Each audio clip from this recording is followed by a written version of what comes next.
पूर्व प्रसंग में वर्णन किए, भगवान श्री राम जी ने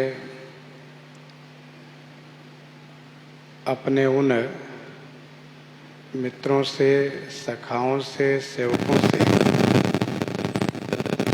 चंद्रमा में कालापन किस संदर्भ में पूछा। सभी ने अपनी अपनी मति के अनुसार उस कालापन को कहा। श्री हनुमान जी महाराज ने ये कहा कि प्रभु, चंद्रमा में जो कालापन है, जो श्यामता है, वह आपकी मूर्ति का ही पहचान है। चंद्रमा आपका प्रिय दास है। उन्होंने आपकी मूर्ति को हृदय में बसा रखा है, इसीलिए वह श्यामता सबको दिखाई देती है। पवन तनय के वचन सुनी बिहसे राम सुजान।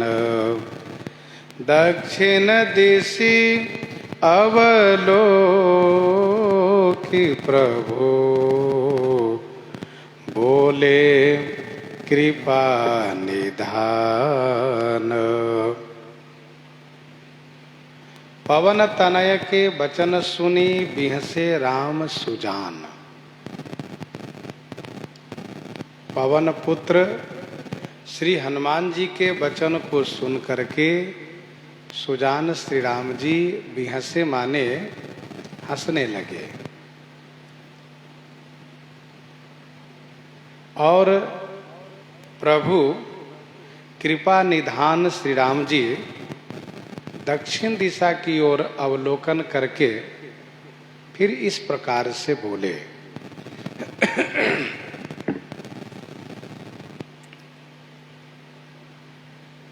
श्री हनुमान जी का वचन श्री राम जी को बहुत अच्छा लगा। पवन पुत्र हैं, इनके वचन में भी पावनता है। श्री हनुमान जी के वचन की पावनता यह है कि जैसे श्री हनुमान जी अपने हृदय में श्री राम जी को बसाए हुए हैं, वैसे ही सभी के लिए समझते हैं कि सब कोई श्री राम जी को ही अपने हृदय में रखते हैं। प्रसंग में जो वर्णन है वह इसी प्रकार से वर्णन भी है कि जिसके मन में जो भाव है वही भाव चंद्रमा पर सब प्रकट किए हैं। सुग्रीव के हृदय में राज्य सीमा विस्तार का भाव है, इसलिए उन्होंने चंद्रमा में भूमि की छाया कहा है। विभीषण जी के मन में उस बात को लेकर के पीड़ा है कि रावण ने मुझे मारा है, तो विभीषण जी कहते हैं कि चंद्रमा में चोट का चिन्ह है, राहु ने उसे मारा है। अंगद जी के हृदय में उस बात को लेकर के कसक है कि मेरा जो अधिकार था वह मेरे चाचा को दिया गया। इसलिए उन्होंने कहा कि ब्रह्मा जी रति को बनाने में चंद्रमा के सार भाग को ले लिए हैं, इसलिए चंद्रमा में छिद्र हो गया है और उसी छिद्र से आकाश दिख रहा है। भगवान श्री राघवेंद्र ने कहा कि चंद्रमा का भाई जहर है और अपने भाई के प्रति उनका बहुत प्रेम है, अगाध प्रेम है, इसलिए वे अपने भाई को अपने हृदय में बसाए हुए हैं। तब श्री हनुमान जी ने कहा कि चंद्रमा आपका दास है, उन्होंने आपकी मूर्ति को अपने हृदय में बसा रखा है। चंद्रमा में जो कालापन दिख रहा है वह आपकी मूर्ति का ही दर्शन है, आपकी मूर्ति का दर्शन है। सोई श्यामता आभास। तो श्री राम जी श्री हनुमान जी के वचन से प्रसन्न हो गए। प्रसन्नता का सबसे बड़ा प्रमाण यह मिला कि श्री राम जी हंसने लगे। बिहसे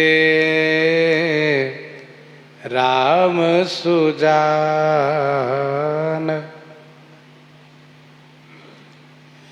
श्री राम जी हंस करके मानो इस बात को प्रमाणित कर दिए कि हनुमान जी आप ठीक कह रहे हो। अथवा तो श्री राम जी हंस करके कृपा प्रकट किए हनुमान जी पर। हृदय अनुग्रह इंदु प्रकाशा सूचत किरण मनोहर हासा। सूचत किरण मनोहर हासा। श्री हनुमान जी महाराज की जो चतुरता है वह चतुरता श्री राम जी को बहुत अच्छी लगी। जैसे परम चतुरता श्रवण सुनी बिहसे राम उदार। अंगद जी की चतुरता पर श्री राम जी प्रसन्न हो गए, वैसे श्री हनुमान जी के इस वक्तव्य पर, हनुमान जी की चतुरता पर श्री राम जी प्रसन्न हो गए। अब श्री राम जी दक्षिण की ओर थोड़ा सा सिर को तिरछा किए, लंका की ओर दृष्टि गई। कृपा निधान श्री राम जी विभीषण जी को संबोधित करते हुए इस प्रकार से पूछने लगे। ऐसा नहीं कि श्री राम जी नहीं जानते हैं कि रावण वहां पर नृत्य गायन देख रहा है। श्री राम जी सब जानते हैं, फिर भी श्री राम जी अनजान बन करके श्री विभीषण जी पर कृपा करते हुए श्री राम जी विभीषण जी से पूछ रहे हैं। इस प्रसंग में हम लोगों ने इस बात को समझने का प्रयास किया है कि जैसे कि महाराज सुग्रीव के गोद में श्री राम जी का मस्तक है, अर्थात मस्तक की लज्जा सुग्रीव को रखनी है। कान विभीषण जी को दे रखा है कि लंका के संदर्भ में कोई बात हो तो आप कान को बताया करिए, और चरण श्री अंगद हनुमान जी को दे रखे हैं। तो श्री विभीषण जी महाराज से प्रभु ने पूछा और विभीषण जी महाराज बहुत सुंदर तरीके से उस विषय को प्रतिपादन किए, वर्णन किए। प्रभु ने कहा, देखो विभीषण दक्षिण आसा, घन घमंड दामिनी विलासा।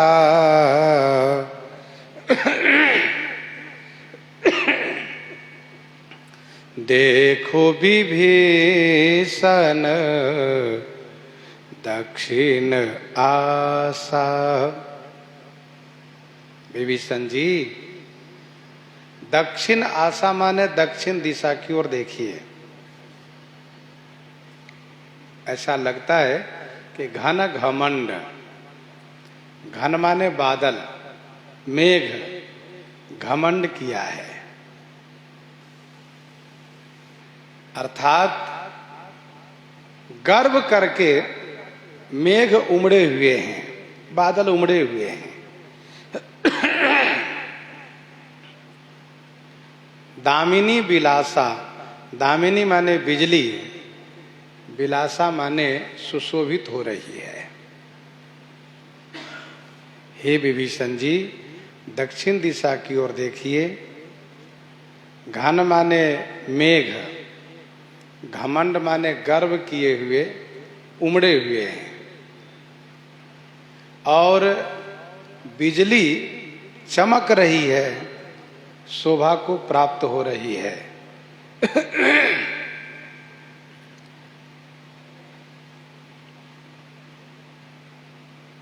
बिरही को जितना चंद्रमा दुखद होता है, मेघ भी उससे कम दुखद नहीं होता है।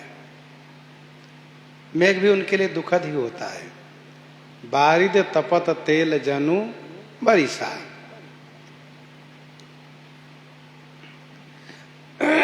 प्रभु कहते हैं कि मेघ उमड़े हुए हैं। मेघ गर्व किया है, घमंड किया है। घन घमंड नभ गरजत घोरा। और दामिनी विलासा,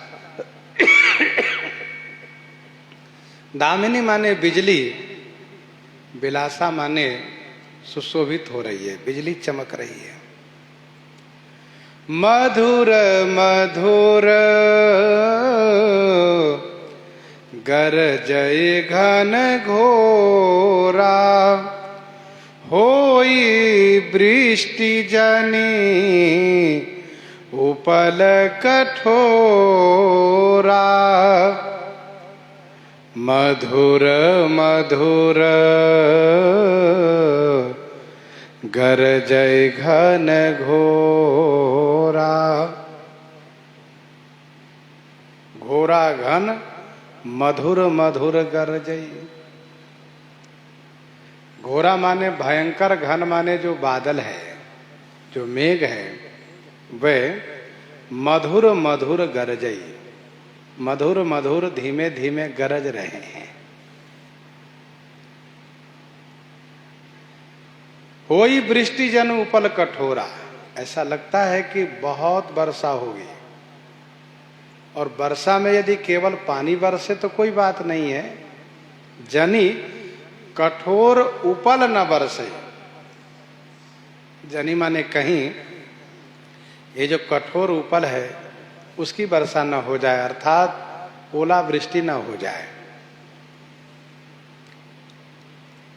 मधुर मधुर गरजई घन घोरा।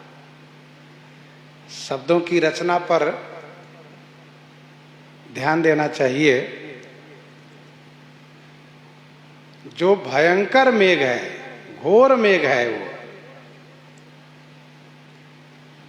क्योंकि जिस तरह से काली घटा है, ऐसा लगता है कि बहुत वर्षा होगी। पानी बरसने के पूर्व बिजली भी चमकती है, बरसने काल में भी चमकती है, और साथ साथ मधुर मधुर मेघ गरजता भी रहता है। मधुर मधुर गरजई घन घोरा।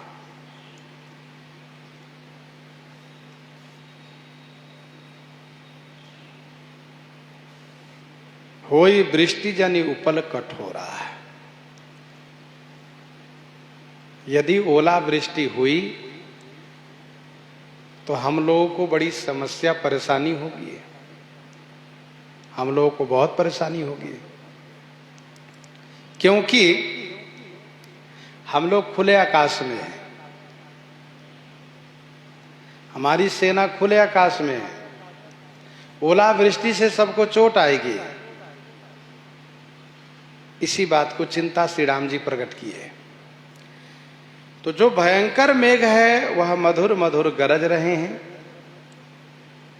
और ऐसा लगता है कि कहीं कठोर उपल की वर्षा न हो जाए।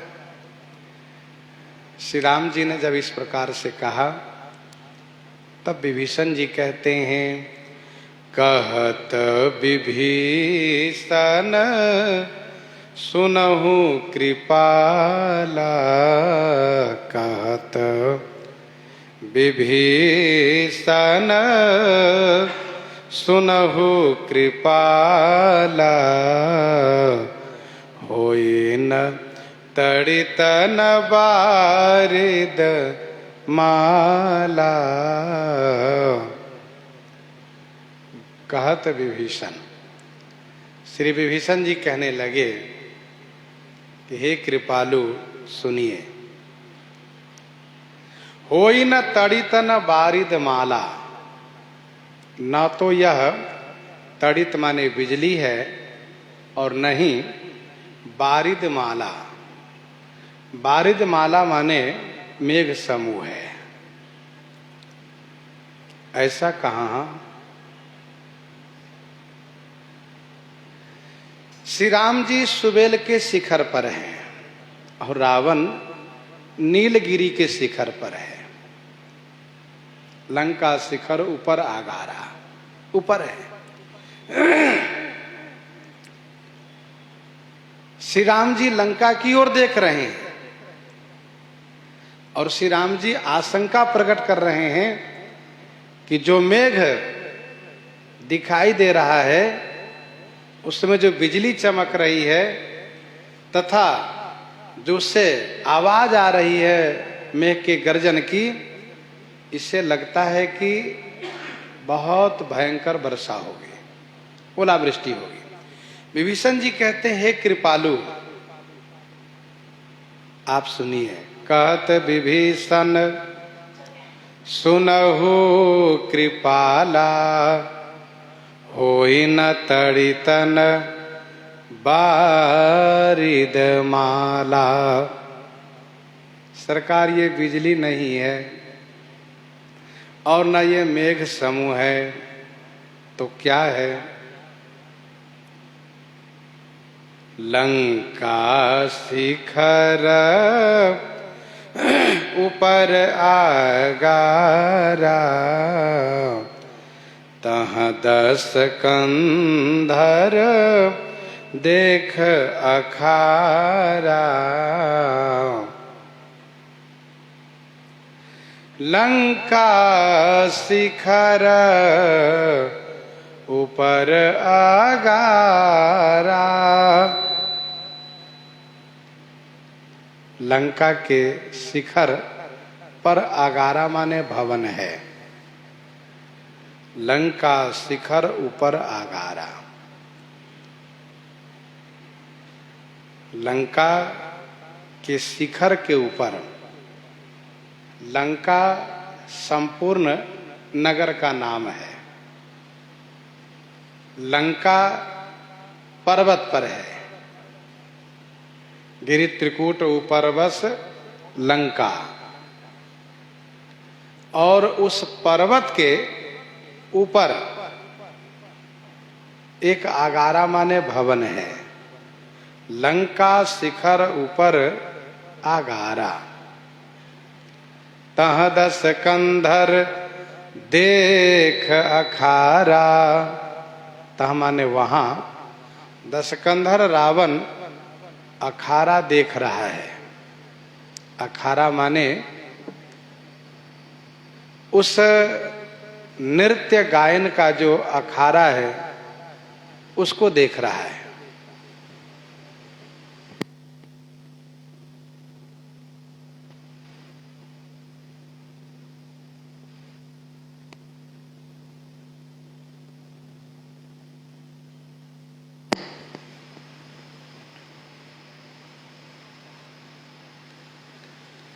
लंका शिखर ऊपर आगारा तह 10 कंधर देख अखारा।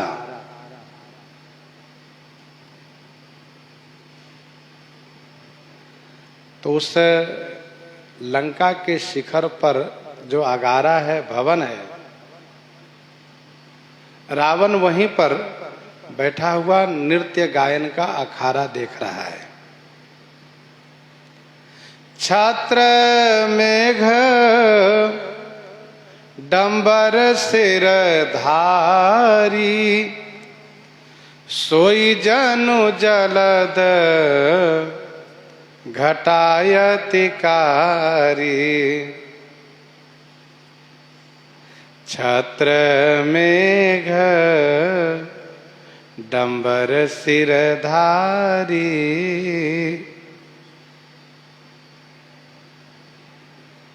छत्र मेघ डंबर सिरधारी, सोई जनु जलद घटा अतिकारी।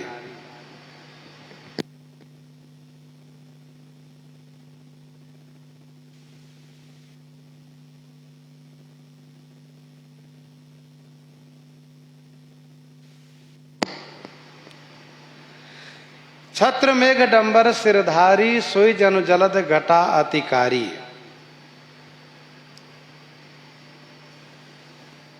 सिर पर मेघ डंबर नामक छत्र को रावण ने धारण किया है। प्रभु, सिर पर रावण मेघ डंबर नाम का छत्र धारण किया है। रावण जहां बैठा है उसके ऊपर जो छत्र लगा है उसका नाम है मेघडंबर। काली घटा के समान वह छत्र काला है।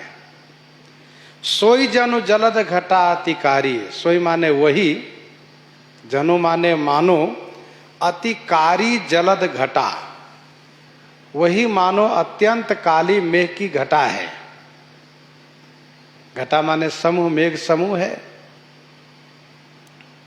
छत्र मेघ डंबर सिरधारी, सोई जनु जलद घटा अतिकारी।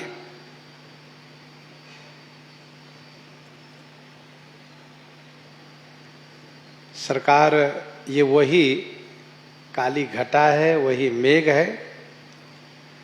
हम और आप इस बात को विचार करें कि रावण का शरीर कितना बड़ा है। अंगद दीख दशानन वैसा, सहित प्राण कज्जल गिरी जैसा। प्राण कज्जल गिरी जैसा, पर्वत के जैसा उनका शरीर है।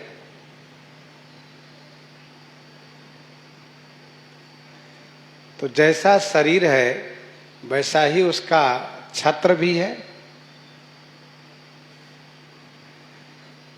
काले रंग के छत्र है और उसका नाम मेघडंबर है। मेघडंबर। सोई जनु जलद घटा अतिकारी। और प्रभु, जो बिजली की बात आप कर रहे हैं, बिजली चमक रही है, वह बिजली नहीं है।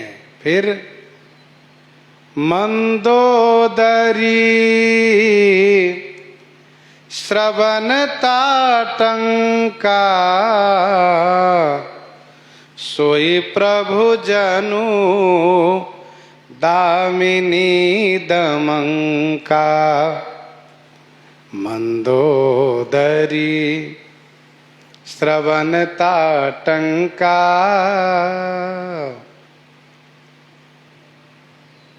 मंदोदरी रावण की गोद में बैठी है।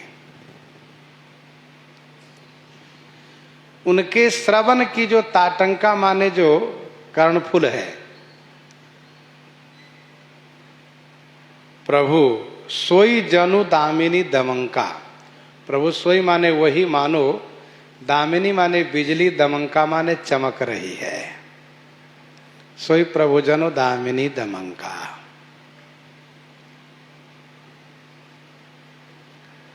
रावण का छत्र ही मेघ के प्रतीक है और मंदोदरी के कान का जो कुंडल है, कर्णफुल है, कुंडल है, यही बिजली के प्रतीक है। जैसे बिजली चमकती हुई लहराती रहती है, वैसे ही मंदोदरी का कुंडल हिल रहा है। वहां पर किन्नर गायन कर रहे हैं, अप्सराएं नृत्य कर रही हैं। ताल, मृदंग और बीना बड़े ही सुंदर तरीके से लयबद्ध बज रहे हैं। सभी लोग उस गायन उस नृत्य को देख करके मस्त है, सब विभोर है, डूबे हुए हैं। सोई प्रभु जनु दामिनी दमंका।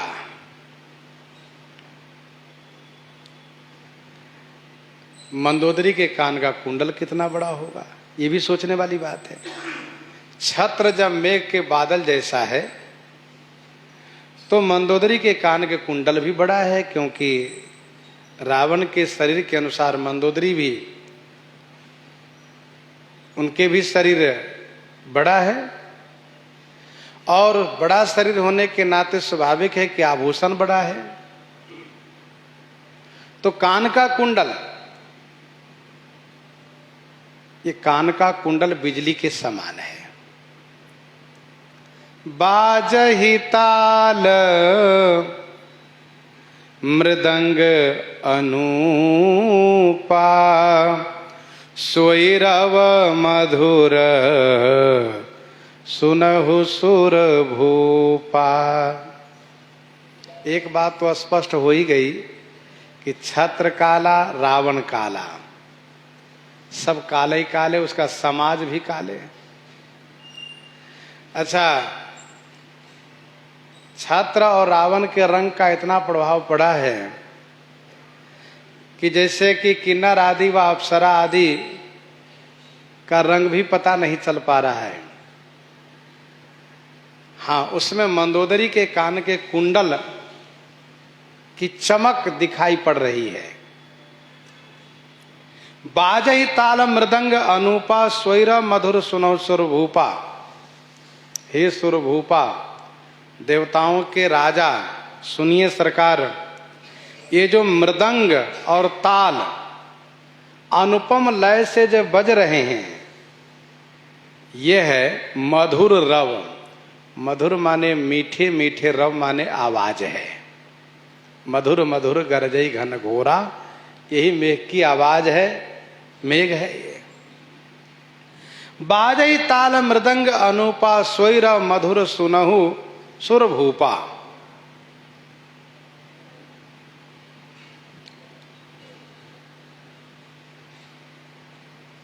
श्री विभीषण जी ने श्री राम जी से कहा कि आप देवताओं के स्वामी हैं, आप सब कुछ जानते हैं, आपने पूछ करके मेरा मान बढ़ाया है। जानत हो पूछो हो कस स्वामी है, आप तो सब जानते हैं।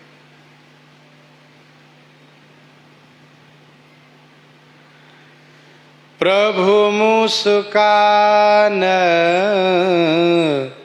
समुझी अभिमाना, चाप चढ़ाई बान संधाना। प्रभु मुस्कान समुझी अभिमाना, चाप चढ़ाई बान संधाना। चाप चढ़ाई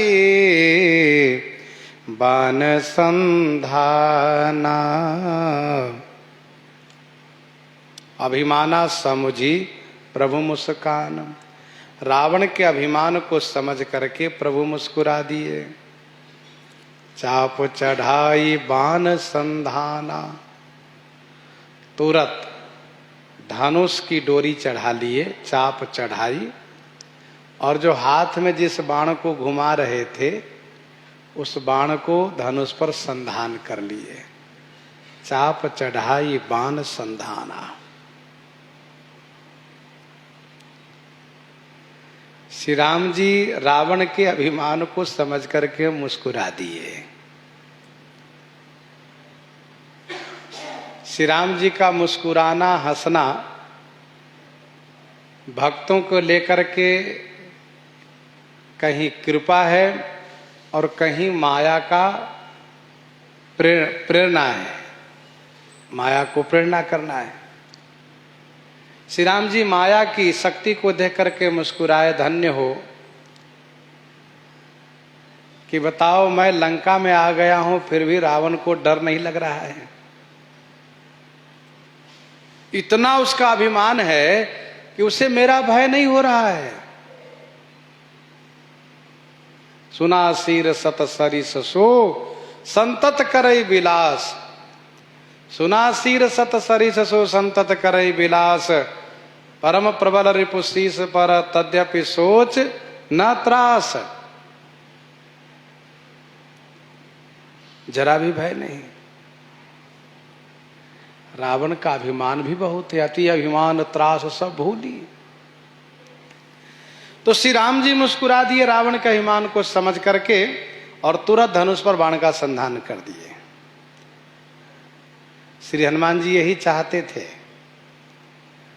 कि श्री राम जी जिस बाण को हाथ में घुमा रहे हैं उस बाण से शत्रु को कुछ सिखावन दें। श्री राम जी भी निश्चय कर लिए कि अब मैं शिक्षा इसको दूंगा। मैं यहां बैठा हूं और उसको डर नहीं, अथवा तो वह अपने भय को छुपाने के लिए नाच और गायन में बैठा हुआ है, यह दिखाने के लिए कि मैं डरता नहीं हूं शत्रु से, मैं तो नृत्य गायन में मस्त हूं। छत्र मुकुट ताटंक तब हते ये कही बान, सबके देखत मही परे मरमन को जान। छत्र मुकुट ताटंक तब हते एक ही बान। तब श्री राम जी एक ही बाण से रावण का छत्र, मुकुट और मंदोदरी का ताटंक माने कुंडल को हते माने काट दिए। सबके देखत मही परे मरमन को जान। सभी को देखते देखते ये तीनों छत्र, मुकुट और कुंडल भूमि पर गिर गए। मरमन को जान, इस मरम माने रहस्य को, इस भेद को किसी ने जाना नहीं, किसी को पता नहीं चला।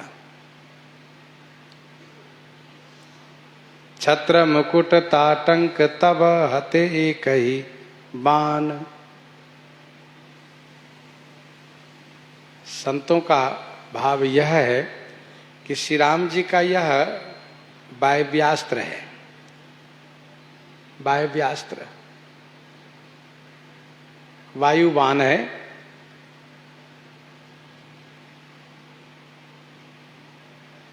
एक हल्की सी हवा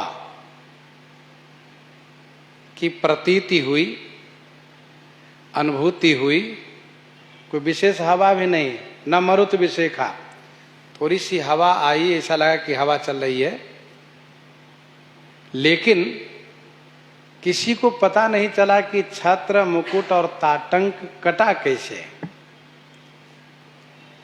इस बाण ने अद्भुत चमत्कार किया, विलक्षण चमत्कार किया।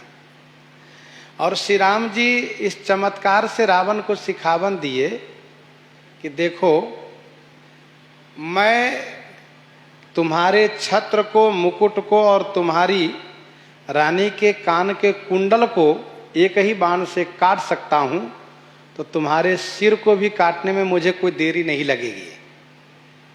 मैं तुम्हारे सिर को भी काट सकता हूं, लेकिन अभी मैं तुम्हारे सिर को नहीं काटूंगा, तुम्हारे सिर का छेदन नहीं करूंगा, मौका दे रहा हूं। यदि तुम छत्र, मुकुट और कुंडल के कटने पर समझ करके और श्री सीता जी को लौटा देते हो तो तुम बच जाओगे, अन्यथा बच नहीं पाओगे, फिर तो मारे जाओगे।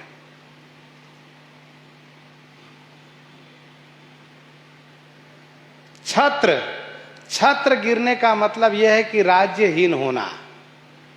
छत्र कटने का मतलब राज्यहीन होना। छत्र मुकुट के मतलब ये राज्यहीन होना। राजा के सिर पर छत्र और मुकुट होता है। मंदोदरी के कुंडल कटने का मतलब यह है कि मंदोदरी विधवा हो जाएगी, अर्थात तुम मर जाओगे।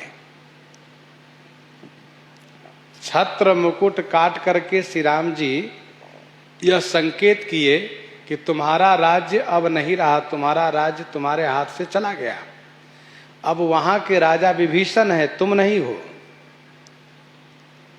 लेकिन इससे इसका अर्थ यह नहीं हुआ कि तुम मारे गए। इसलिए कान के कुंडल, मंदोदरी के कान के कुंडल प्रभु ने काटा और इससे इस बात को प्रमाणित किया कि तुम्हारी मृत्यु हो जाएगी, तुम मर जाओगे। कवितावली लंका कांड 19 पद में गोस्वामी जी ने लिखा है, आई गयो कोसलाधीश। उस पद में लिखा है कि छत्र मिस मौली 10 दूरी किन्हे, छत्र मिस मौली 10 दूरी किन्हे। छत्र काटने के बहाने, मुकुट काटने के बहाने से श्री राम जी तुम्हारे सिर को काट दिए हैं। इस बात को समझने का प्रयास करो। श्री राम जी का बाण हवा रूप में वहां पहुंचा है और बड़े आराम से रावण के सिर का मुकुट और छत्र, इन दोनों को उठा करके मानो एक किनारे रख दिया। छत्र बहुत बड़ा था, यदि एकदम से गिर जाता तो कई लोग दब जाते उसमें, ऐसा नहीं हुआ। छत्र मुकुट तातंक तव हते एक ही बाण। छत्र और मुकुट को बाण ने उठा करके अलग रख दिया। छत्र को काट दिया, मुकुट को उठा कर अलग रख दिया।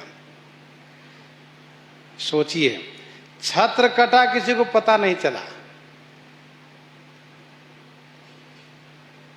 अब देखने से तो ऐसा लग रहा है जैसे मान लो कोई जादू हो रहा हो।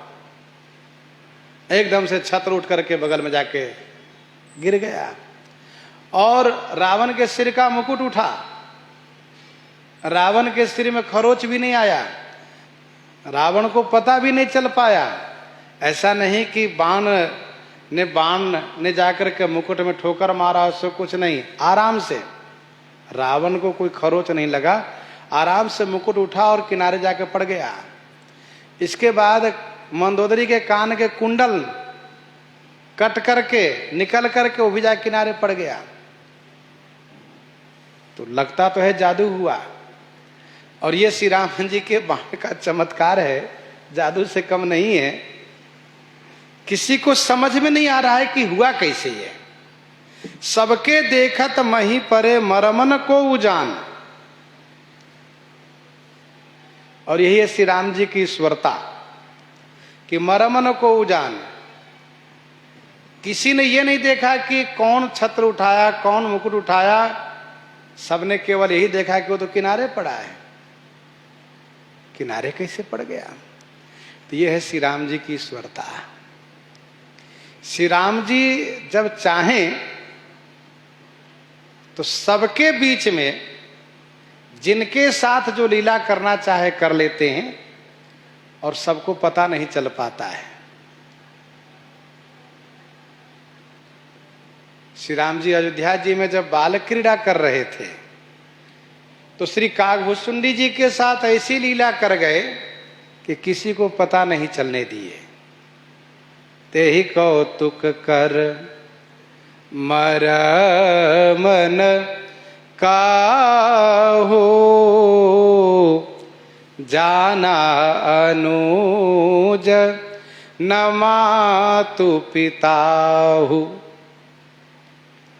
श्री कागभूषुंडी जी के साथ इतनी बड़ी लीला श्री राम जी किए, न इस लीला को श्री भरत लक्ष्मण शत्रुघ्न जान पाए, न माताएं जान पाई, न पिताजी जान पाए। सबके सामने ऐसी लीला हुई। लीला कैसी हुई तो श्री कागभूषुंडी जी से पूछिए। वे कहते हैं कि मुझे जब प्रभु के प्रति मोह हुआ तो मैं वहां से भाग चला, और भाग चला तो श्री राम जी अपनी भुजा मेरे पीछे लगा दिए और मैं जब थक गया, नेत्र बंद किया, तो श्री राम जी हाथ से पकड़ करके अपने पास ले आए और मुझे पता नहीं चलने दिए। यदि श्री राम जी मेरे ऊपर गुस्सा किए हुए होते, नाराज हुए होते, तो जिस हाथ से मुझे पकड़ लिए थे उसी हाथ से थोड़ा और दबा देते। बहुत भागते, बहुत फरफराते हो, ऐसा कुछ नहीं किए, बड़े आराम से पकड़ के ले आए। और जब पकड़ के ले आए तो मेरी ओर देखने लगे और मुस्कुराते हुए अपने उदरस्थ कर लिए। मैं प्रभु के मुख के मार्ग से उनके उदर में चला गया और वहां बहुत ब्रह्मांडों को देखा, बहुत दिन तक घुमा। फिर श्री राम जी के मुख से बाहर आ गया। मैं घबराया, स्तुति प्रार्थना किया। श्री राम जी अपना कर कमल मेरे सिर पर रखते हुए मुझे अभय किए। मुझसे उन्होंने कहा वरदान मांगो। मैंने भक्ति का वरदान मांगा। श्री राम जी मेरे ऊपर अपनी प्रसन्नता प्रकट किए, मुझे शिक्षा दिए, उपदेश किए, इतनी सारी लीला किए, इतनी सारी लीला किए, लेकिन किसी को पता नहीं चलने दिए। तेहि कौतुक कर मरम न काहू, जानाय अनुजन मातु पिताहु।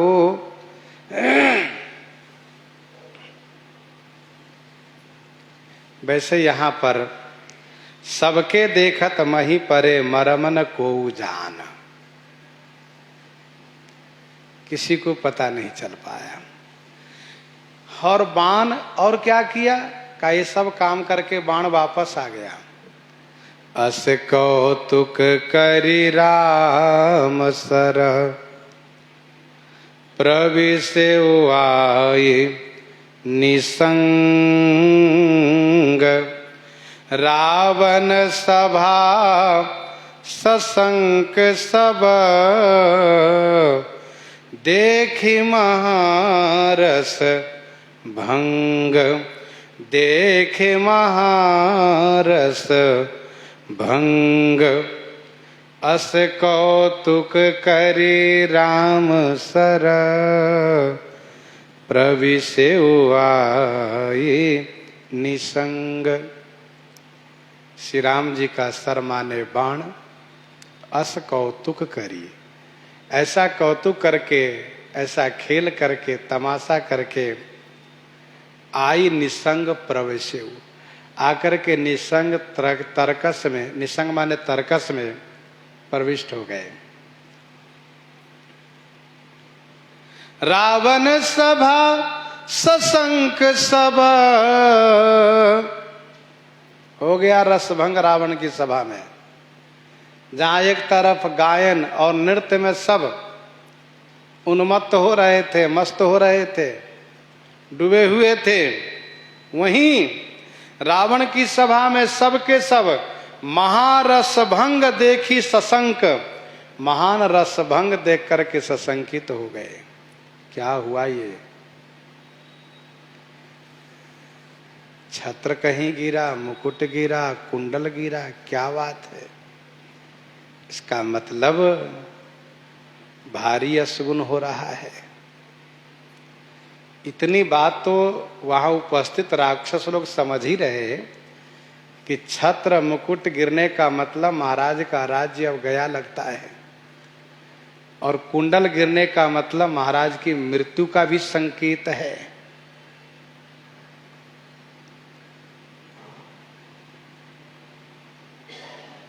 रथ तुरंग सारथी निपाता का मतलब क्या होता है?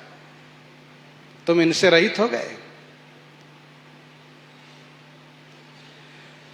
तो अस कौतुक करी राम सर, प्रविशेउ आई निसंग। किसी भी धनुषधारी के बाण वापस नहीं आता है, किसी भी धनुर्धर का बाण वापस नहीं आता श्री राम जी को छोड़ करके। श्री राम जी का बाण वापस आता है। लोग कहते हैं ना कि जो बाणी निकल गई वापस नहीं आ सकती, जो गोली निकल गई जो बाण निकल गया उसको वापस आने की अपेक्षा नहीं करनी चाहिए। लेकिन श्री राम जी का बाण वापस आता है, प्रविशे सब निसंगम हो जाइए। रावण सभा सशंक सब, रावण की सभा में सब सशंकित हो गए। देखे महारस भंग, महान रस भंग को सबने देखा।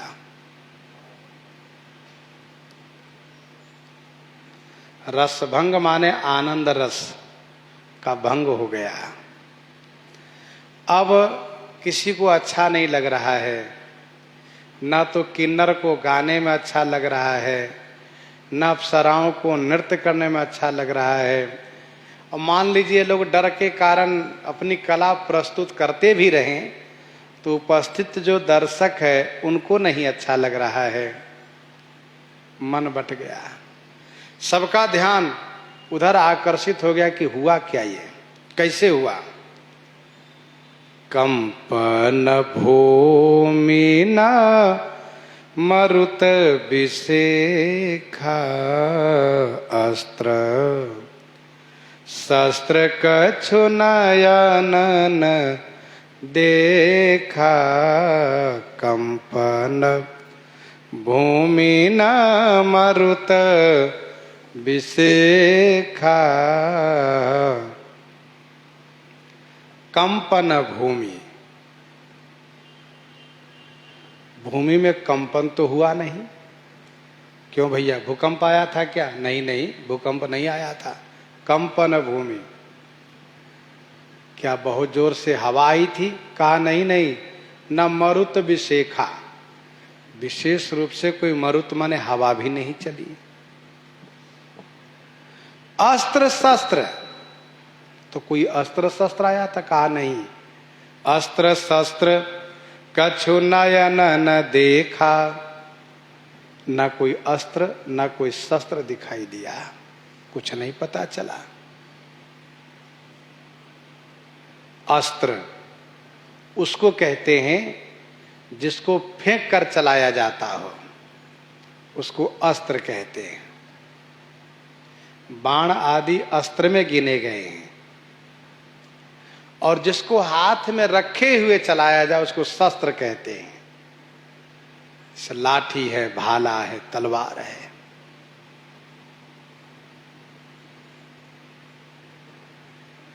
तो अस्त्र शस्त्र कछु नयन न देखा, जो फेंक कर चलाया जाए उसे अस्त्र कहते हैं, जो हाथ में लिए हुए चलाया जाता है उसको शस्त्र कहते हैं। अस्त्र प्रायः अभिमंत्रित हुआ करता है, अस्त्र प्रायः मंत्रित होता है, मंत्र से प्रेरित होता है, इसलिए वह विशेष प्रभावशाली होता है। प्रेरित मंत्र ब्रह्मसर धावा, और शस्त्र मंत्र से प्रेरित नहीं होता है, वह अपने हाथ की कला से चलता है शस्त्र। किसी ने कोई अस्त्र शस्त्र को नहीं देखा, न भूकंप आया, न विशेष हवा चली, न मरुत विशेखा का मतलब सामान्य रूप से हवा चली जैसे चलती है, कोई विशेष हवा नहीं आई जो हवा के झोंका से छत्र उड़ गया हो, मुकुट उड़ गया हो, कुंडल उड़ गया हो, सो नहीं है। सोच ही सब निज हृदय मझारी, असगुण भयो भयंकर भारी। सोच ही सब निज हृदय मझारी, असगुण भयो भयंकर भारी।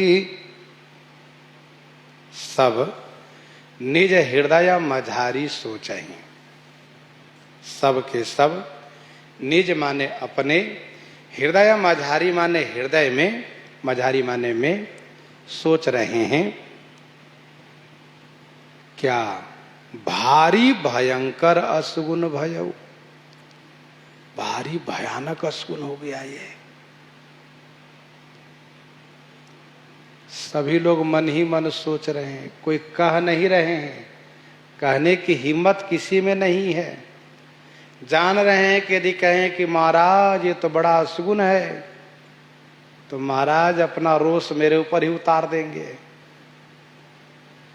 इसलिए कोई बोल नहीं रहे।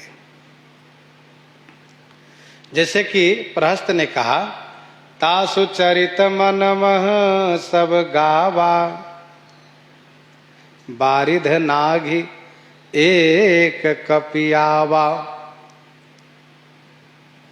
वहां निशाचर रहहि सशंका, वहां निशाचर रहहि सशंका। जब ते जारी गयो कपिलंका, निज निज गृह सब करहि विचारा।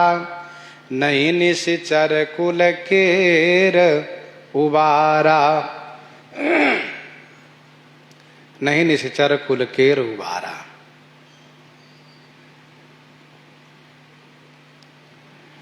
इस बात को सब मन ही मन सोच रहे हैं। क्या भैया हो, ये भारी भयानक असगुन हुआ, इसका मतलब अब हमारे महाराज अब बचेंगे नहीं। वैसे भी महाराज को मारने वाले समुद्र इस पार आ चुके हैं, और वैसे नहीं पुल बना कर आए हैं, अकेले दुकेले नहीं असंख्य सेना को लेकर आए हैं, और ऐसी सेना लाए हैं जिसमें से एक वानर पहले आए तो उनका चरित्र सब लोग मन ही मन गुनगुनाते रहते हैं, सब डरे हुए हैं। अब तो बहुत वानर आए हैं। 10 मुख देखी सभा भय पाई, बिहसी बचन कह जुगुति बनाई। 10 मुख देखी सभा भय पाई, 10 मुख देखी सभा भय पाई। 10 मुख रावण ने देखा कि सभा भय पाई, सभा भयभीत हो गई है। तो पहले बिहसी माने जोर से हंसा, बड़े जोर से हंसा, और फिर जुगुति बनाई बचन कह, जुक्ति बना करके युक्ति पूर्वक इस प्रकार से वचन कहा। 10 मुख देखी सभा भय पाई। रावण ने तो समझ लिया, देख लिया कि सब भयभीत है, सब डर गए। तो रावण ने पहले जोर से हंसा, हंस करके सबके मन के भय को दूर किया। मानो रावण ने हंस करके ये कहा कि क्यों डरते हो, हम प्रसन्न हैं, तुम भी प्रसन्न रहो। लोगों को लगे कि जिनको असगुन हुआ है वह जब हंस रहे हैं प्रसन्न है, तो हम क्यों चिंता करें। इसलिए बिहसी बचन कह जुगुति बनाई। रावण जब भी इस तरह के माहौल देखता है, रावण जब भी इस प्रकार से माहौल देखता है तो हंस करके उस भय को छुपाता है। सुनत सब है मन मुख मुस्काई, कहत दशानन सब ही सुनाई। वैसे यहां पर बिहसी बचन कह जुगुति बनाई। क्या कहा? सिरऊ गिरे सन तत शुभ जाही, सिरऊ गिरे सन तत शुभ जाही। मुकुट परे कस असगुन ताही, सिरऊ गिरे संतत शुभ जाही, सिरऊ गिरे संतत शुभ जाही। सिरऊ गिरे, सिर को गिरने पर जाहि जिस रावण को संतत माने हमेशा शुभ हुआ, तो मुकुट परे कस असगुन ताही, ताही मुकुट परे कस असगुन, ताही उस रावण के लिए मुकुट गिर जाने से कैसा असगुन, अर्थात कोई असगुन नहीं, सगुन है मेरे लिए, ऐसा समझो। यही एक जुक्ति बना के कहना है। रावण ने कहा कि सिरऊ गिरे संतत शुभ जाए,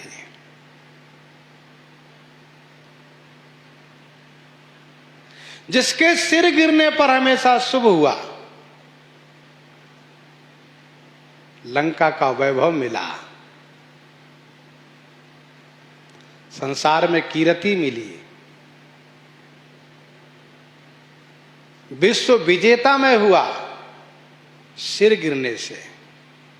अर्थात जब मैंने अपना सिर भगवान शिव के चरणों में अर्पित किया तो मुझे शुभ हुआ। जिसके सिर अग्निकुंड में गिरने से इतना सब कुछ प्राप्त हुआ, तो उसके मुकुट गिरने से क्या असगुन हो सकता है? नहीं, मुकुट गिरने से भी शुभ ही होगा। अब क्या शुभ होगा? तो यही कि मेरे जो शत्रु आए हैं उन पर मैं विजय प्राप्त करूंगा और श्री सीता जी को मैं प्राप्त कर लूंगा।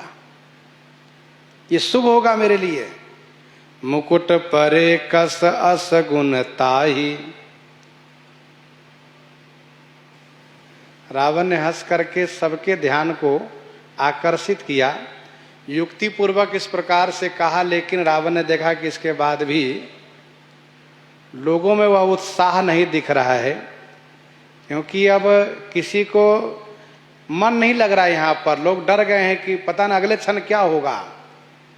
जब छत्र मुकुट ताटंक गिर गया है, भले भूकंप ना आया हो, क्या पता भूकंप आ जाए, कुछ भी हो सकता है।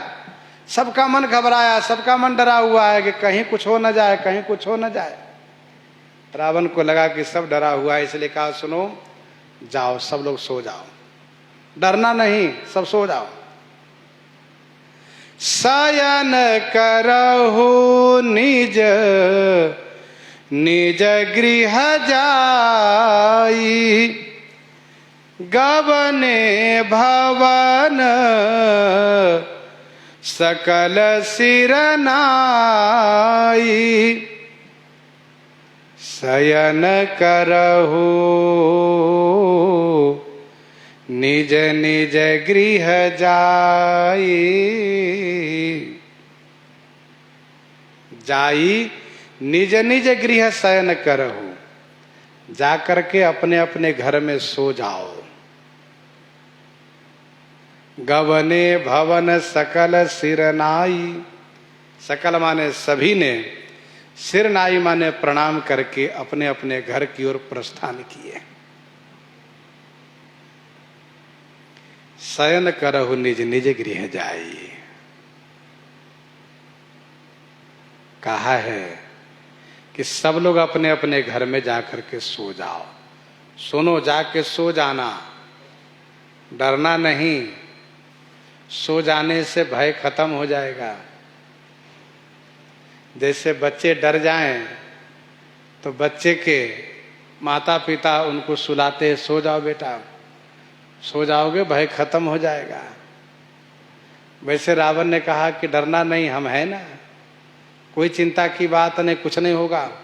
और लोग डरे हुए हैं कि लंका में शत्रु आ गए हैं और सब बानर आ चुके हैं और इस प्रकार से असगुन हुआ है, न जाने क्या हो, रात्रि में क्या हो क्या मालूम। दिन तो ठीक ही रहा है, लेकिन रात्रि में भय है, क्योंकि आज ही आए हैं, आज ही असगुन हो गया है। रात्रि में कुछ भी हो सकता है, कहीं भी हमला हो जाए। रावण ने सबको आश्वासन दिया कि डरना नहीं, सब लोग निश्चिंत होकर सो जाओ। गबने भवन सकल सिरनाई, सब प्रणाम करके अपने अपने घर चले गए, अथवा तो सब सिर झुका के चले गए, सबका सिर झुका हुआ है, अपने अपने घर चले गए। क्योंकि अब रस भंग हो चुका है, अब आनंद नहीं आएगा। रावण ने सोचा कि एक बार फिर से नृत्य गायन हो जाए और सबका मनोरंजन हो जाए, लेकिन देखा कि ये होने वाला है नहीं। सबका मन भयभीत हो गया, डर गया है। तो जहाँ रस भंग हो जाता है वहाँ फिर वह सुख नहीं प्राप्त होता है। श्री राम जी रस भंग कर दिए हैं। एक दृष्टांत है भक्तमाल जी में, एक ब्राह्मण देवता बड़े ही विद्वान थे। उन्होंने प्रयास किया भक्तों में कथा सुनाने का, लेकिन भक्तों में कथा सुनाने से परिवार का पोषण भारी पड़ रहा था, क्योंकि उस प्रकार से कथा में लोग दक्षिणा दे नहीं रहे थे, ब्राह्मण देवता मांग नहीं सकते। फिर ब्राह्मण ने सोचा चलो वन में जा करके वन देवता को सुनाएंगे। तो उन्होंने जाकर के एक वृक्ष के नीचे बैठ करके कथा सुनाना शुरू किया।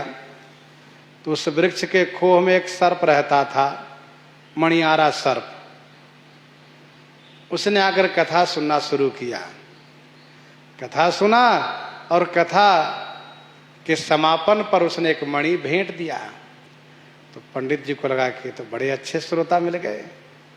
दूसरे दिन फिर कथा सुनाने गए, फिर वे नाग देवता कथा सुनने आए, उन्होंने फिर मणि भेंट में दिया। तो अब लोभ बढ़ता गया, नित्य कथा सुनाने जाने लगे। अब धीरे धीरे करके पंडित जी बहुत बड़े धनवान हो गए, रोज मणि मिल रही है। इसके बाद एक दिन पंडित जी बीमार हो गए। तो उन्होंने अपने बेटे से कहा कि जाओ बेटा तुम कथा सुनाओ, क्योंकि वे बड़े अच्छे श्रोता है नाग देवता और वहीं से हमें दक्षिणा मिलती है। जाओ तुम कथा सुनाओ और जो मणिदेव से ले आना, किसी को बताना नहीं। मैं किसी को बताया नहीं आज तक, क्योंकि यदि किसी को बताऊंगा तो कोई जाकर के मेरे जजमान को चिता लेगा। तो पंडित जी के जो पुत्र थे वे गए कथा सुनाए। 2 दिन 3 दिन कथा सुनाए, पिताजी ठीक नहीं हो पा रहे हैं, लेकिन सांप के सामने कथा सुनाना इनको बड़ा भारी पड़ा, कमजोर हो गए। एक मित्र ने पूछा क्या बात है, बड़े कमजोर दिख रहे हो। उन्होंने कहा भैया कहने लायक नहीं है। कहा नहीं बताओ। देखो तुम मित्र हो इसलिए बता देता हूँ, पिताजी के जजमान है नाग देवता, उनको हम कथा सुनाने जाते हैं आजकल, और हमें नाग से डर लगता है।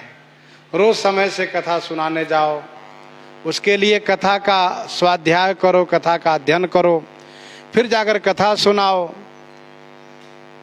तो वे दक्षिणा में मणि देते हैं, उसको मैं लेकर आता हूं। तो मित्र ने कहा सुनो, रोज रोज वाला झंझट खत्म करो, सांप को मार डालो, सब मणि निकाल करके उस कंदरा से ले आओ, जो खो है वृक्ष में वहां से ले आओ। कहा तुमने ठीक बताया। तो वह दूसरे दिन धारदार चाकू लेकर गए, कथा सुनाए, सर्प ने मणि दिया। जब सर्प जाने लगे तो इन्होंने चाकू फेंक करके उन पर वार किया, चलाया। तो चाकू उनके गर्दन पर, उसके सिर पर न लग करके पूंछ पर लगा, पूंछ कट गया उसका। पूंछ के कट जाने से सांप को बहुत गुस्सा लगी। वैसे भी बेटे से संतुष्ट नहीं थे नाग देवता, क्योंकि पंडित जी जो कथा सुनाते थे उस प्रकार से भावपूर्ण कथा सुनाते भी नहीं थे। लेकिन कोई बात नहीं, पंडित जी के बेटे थे, चल रहा था। और फिर इन्होंने बड़ी गलती की, चाकू चला दिया, इसलिए उलट करके सांप ने उसको काट लिया। मणियारा थे तो जहरीला भी थे, सांप को काटते ही वह वहीं मर गया। पंडित जी बहुत प्रतीक्षा किया, मेरा पुत्र आज क्यों नहीं आया? नहीं आए पुत्र। तब खोजने के लिए वहां जब पहुंचे, देखे कि पुत्र मरा पड़ा है। समझ गए कि सर्प ने इसे काट लिया है। लाए घर, संस्कार किए, और पंडित जी महाराज फिर बेटे की श्राद्ध क्रिया करके पहुंचे कथा सुनाने, तो सांप पुनः आए। उन्होंने कथा श्रवण किया और आज एक नहीं और भी अधिक 10 मणि भेंट में किया। मणि भेंट में दिया और कहा, पंडित जी कल से कथा सुनाने आप नहीं आइएगा। कहा क्यों? कहा ऐसा है कि आपको बेटे के मैंने ही काटा था, आपके बेटे को मैंने ही काटा था, और उसका कारण यह है कि आपके बेटे ने मेरे ऊपर चाकू से हमला किया था, चाकू से प्रहार किया था, मेरी पूंछ कट गई थी। तो पंडित जी अब वो आनंद नहीं आता है। आप कथा सुनाते हो तो मेरा ध्यान बार बार यही जाता है कि मेरी पूंछ इसके बेटे ने काटा और मैंने इसके बेटे को मार डाला। उसने कहा, गई मित्र की मित्रता, गई कथा के भाव, गई मित्र की मित्रता, गई कथा के भाव, तेरे पुत्र न भूली हैं मेरे पूंछ की घाव। इसलिए प्रणाम पंडित जी, अब मत आइएगा। इस दृष्टांत को यहां सुनाने का मतलब यह है कि जहां रस भंग हो जाता है वहां पर वो फिर आनंद नहीं आता है, वहां पर फिर वह आनंद नहीं आता, वह सुख नहीं मिलता है। इसीलिए रावण ने कहा कि सब लोग जाओ, अपने अपने घर में सो जाओ। गवने भवन सकल सिर नाई। मंदोदरी को चिंता हो गई है, क्योंकि मंदोदरी को यह बात समझ में आ गई है कि मेरा सुहाग अब बचेगा नहीं। सब लोग अपने अपने घर गए, रावण अपने घर आया। मंदोदरी समझाने लगी है। प्रसंग को यहीं पर हृदयंगम करते हैं। आइए श्रवण करते हैं श्री भक्तमाल जी से।